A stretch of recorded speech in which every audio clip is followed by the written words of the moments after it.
Hello दोस्तों, स्वागत है आपका हमारे सेशन में। तो आज आप लोग को हम पढ़ाने जा रहे हैं फ्यूचर इंडेफिनिट टेंस और बताएंगे कि कैसे इसका क्या यूज है और स्ट्रक्चर क्या है, इसमें उदाहरण भी बताएंगे। तो बिना टाइम वेस्ट किए आप लोग हमारे चैनल को लाइक और सब्सक्राइब कर लीजिएगा। तो चलिए शुरू करते हैं। तो हम सबसे पहले पढ़ते हैं फ्यूचर इंडेफिनिट टेंस का रूल, यानी कि क्या है फ्यूचर इंडेफिनिट टेंस। तो जिन वाक्यों के अंत में गा गी के आदि शब्द आते हैं और वाक्य के कार्य के निश्चित रूप से होने का बोध हो रहा हो, वहाँ फ्यूचर इंडेफिनिट टेंस का यूज होता है। फिर स्ट्रक्चर समझते हैं। तो स्ट्रक्चर सबसे महत्वपूर्ण होता है। यहाँ पे सबसे पहले हमारा होता है सब्जेक्ट प्लस वर्ब की, सब्जेक्ट प्लस विल या सेल प्लस वर्ब की फर्स्ट फॉर्म प्लस ऑब्जेक्ट।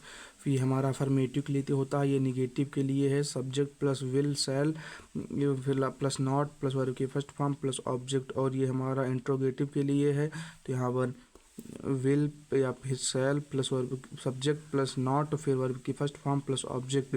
यहाँ पर अगर नॉट नहीं होगा तो फिर नॉट आप लोग हटा भी सकते हैं।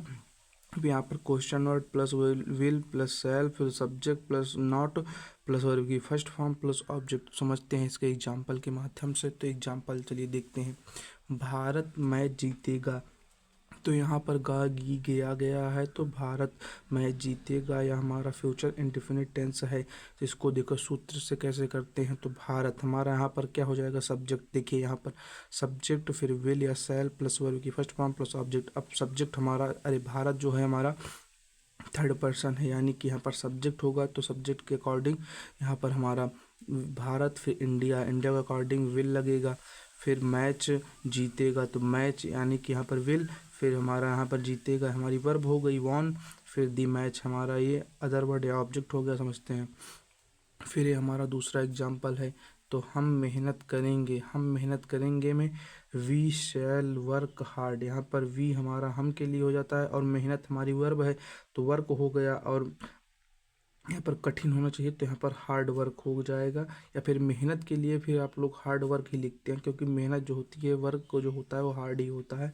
तो यहाँ पर वी शैल वर्क हार्ड आप लोग लिख सकते हैं। फिर इसके बाद मैं सबके सामने झूठ नहीं बोलूँगा। तो मैं सबके सामने झूठ नहीं बोलूँगा तो हो जाएगा I shall not tell a lie before all, यानी कि आई हो गया मैं के लिए, फिर सबके सामने, तो यहाँ पर बिफोर ऑल यहाँ पर यूज होता है।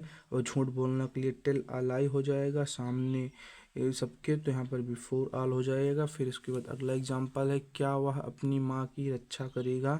तो क्या यहाँ पर वह, यानी कि ये हमारा क्वेश्चन पूछ रहा है, तो यहाँ पर पहले हमारा जो हेल्पिंग वर्ब है वो आगे जाएगी, तो विल, फिर ही वह के लिए ही। अब यहाँ पर पता नहीं है कि ही हमारा होगा या सी, यानी कि यहाँ पर हमारा मेल है फीमेल, तो यहाँ पर हमेशा ही का ही यूज होता है।